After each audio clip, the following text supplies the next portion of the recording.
On an island off the coast of Tanzania are the ruins of a city that was a hub of global trade for centuries, right up until the Europeans showed up and spoiled everything.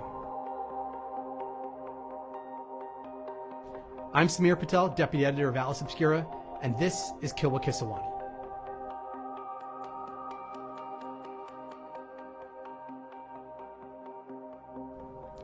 To get to the ruins of Kilwa, you first have to get to the tiny island of Kilwa, get a permit, and then head to the dock at the southern end of the island and convince someone who has a boat to take you across.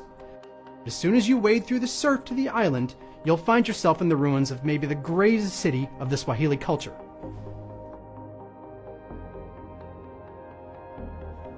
Before Europe's age of exploration, starting in the 10th century, a bunch of rich sultanates arose on the East African coast, kind of like the city-states of Renaissance Italy. The biggest was Kilwa, which made its fortunes by playing the global markets, trading the riches of the African interior, gold, ivory, timber, spices, even slaves, to the Middle East, India, and then on to Europe and even to China.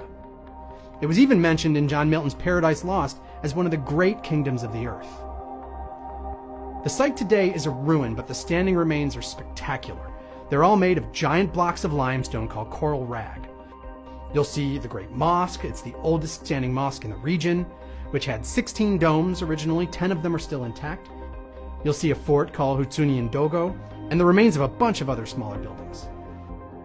But the real highlight, which you have to take a boat to because it's on the other side of a mangrove forest, is Husuni Kubwa, the Grand Palace built by Sultan Al-Hassan ibn Sulayman in the 14th century at the height of the city's power.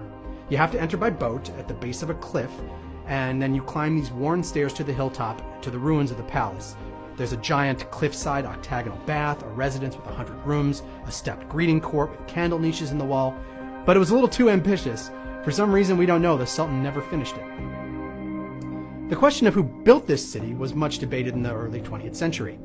Old accounts said it was founded by a Persian prince who bought the island from a local king for cloth, enough cloth to encircle the whole island, and then destroyed the bridge that connected it to the mainland. This actually turned out to be a classic bit of colonial thinking, that Africans couldn't possibly have built such an international, sophisticated city, a multicultural center, and a global trade network. Later excavations at another of the stone towns on the Swahili coast, Shanga in Kenya, show clearly that the Swahili culture was homegrown in Africa, and it picked Islam and its architectural styles, the minarets, the mosques, the domes, to make itself more appealing to Arab traders. They cherry-picked their influences from the successful parts of other cultures until it all came to an end in the 16th century. That's when the Portuguese showed up, building forts, demanding tribute, and generally mucking things up.